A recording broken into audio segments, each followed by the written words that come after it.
Voltamos com o programa Cidade na TV. E eu já vou conversar aqui com o doutor Maurílio. Seja muito bem-vindo ao programa Cidade na TV, doutor. Muito obrigado, Para esclarecer Anderson. um pouquinho, falar um pouquinho sobre a melhor idade. Já começo com uma dúvida, doutor. Será a melhor idade mesmo? Será que a gente vê até com uma certa forma de preconceito, né? De falar de chegar na velhice. O que o senhor que trabalha diretamente com o pessoal que já chegou a melhor idade, como é falado, como eles entendem esse melhor idade? Também recebe com uma certa forma... Porque se for perguntar para o jovem de 16 anos, vai falar que ele está na melhor idade da vida dele. Eu, aos meus 37, também acho que estou na melhor fase da minha vida. Então, melhor idade. Então, surgiu do próprio grupo idoso a crítica sobre o termo melhor idade, respondendo assim, olha, não aceito essa denominação porque eu acho que eu não estou na melhor idade. Ou outros respondem, bom, melhor idade é a criança, é o jovem, é o adulto. Então, para que haja um consenso, todas as idades têm a sua boa fase. Sua boa fase. Né? Então, nós não podemos classificar a melhor idade, não, todas. Desde que a pessoa tenha alcançado seu objetivo, esteja de bem consigo mesma, ela está na melhor idade. Né? Então, não dá para denominar um grupo etário de melhor idade. Eu vejo que até que algumas pessoas que eu converso, por que melhor idade? Naturalmente, na velhice. Naturalmente esse grupo que se denomina melhor idade é porque eles estão aproveitando a vida, né? Mas é necessário deixar isso claro, que todas as fases são boas desde que eu saiba aproveitar. E o grupo então o grupo que está aproveitando reuniões social, participação social, de bem com a família, ele está numa fase de boa idade, sim. Mas isso pode, não importa qual idade. Sim. Niemeyer, Oscar Niemeyer, que faleceu aos 105 anos, ele aproveitou todas as etapas da vida. Para ele, a vida dele foi do nosso ponto de vista, todas as etapas foram boas. Né? Apesar que, numa ocasião, perguntaram para ele, Dr. Niemeyer, o que o senhor acha da vida, o senhor no auge de produção, de reconhecimento? Ele respondeu, meu filho, com a gota, com a dor que eu estou sentindo, a vida é uma porcaria. Ele respondeu, né? Então depende de cada momento mesmo. O Dr. Maurílio, que é geriatra, né, trabalha diretamente, né, cuidando das pessoas que já têm uma idade avançada, já estão chegando à melhor idade, como alguns se denominam. Idosos mesmo. Idosos, né? Que na verdade temos até o Estatuto do Idoso que já prevê isso. Pessoas idosas, né? Doutor, a gente vê muita gente falando dicas para chegar, né, ser um idoso saudável, mas nós também sabemos as principais coisas que prejudicam a saúde para quando chegar nessa idade. Quais seriam os principais problemas que acarretam na vida da pessoa que vão chegar com a falta de saúde lá na frente? Então, primeiro explicar que a gente não envelhece bem à custa de medicamento. Então, não é buscando medicamento que eu vou envelhecer bem. Existem vários fatores que contribuem para um envelhecimento ativo, envelhecimento produtivo ou envelhecimento saudável. Existe o fator genético. Então, a minha hereditariedade contribui imensamente. Mas existe também o modo que eu vivi, ou incluindo o meio ambiente. Sim. Tanto que gêmeos deveriam envelhecer iguais, e isso não acontece. Não acontece, né? Porque é a mesma genética, então, porém tem tem fator meio ambiente, tem um modos de vida, né? E uma parte é se cuidar, é saber como é que está a minha saúde, ir na medicina não a busca de medicamentos, mas a busca de se conhecer.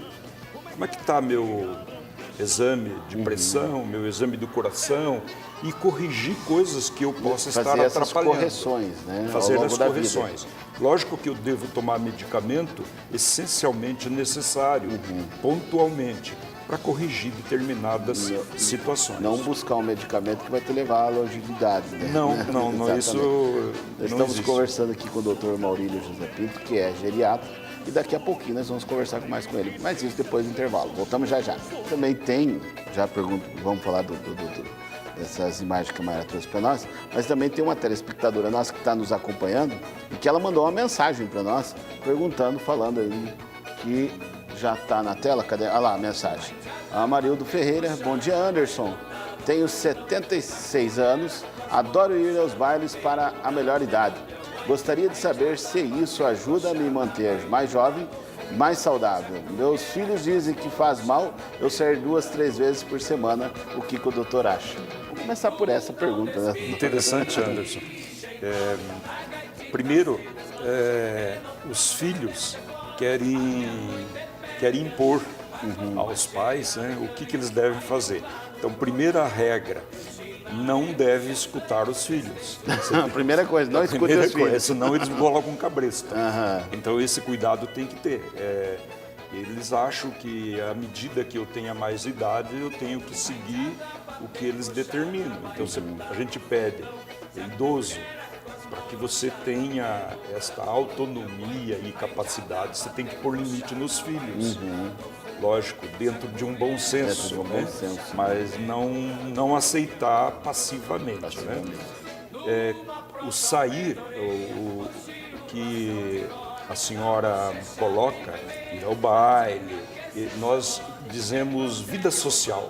Então a vida social é não ficar reclusa, não ficar dentro de casa, participar daquilo que a pessoa gosta.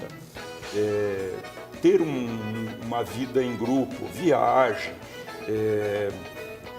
reuniões, comemorações. Usufruir, né, desse ambiente social, E festa. principalmente a vida familiar. Então a pessoa tem que caprichar nesse vínculo familiar para que ele chegue lá, na sua bela idade, cercada dos seus filhos, seus netos. Isso é fundamental para que a pessoa tenha um bem-estar e a velhice com autonomia. Então, o que ela está colocando é bom e não aceita que os filhos queiram impor.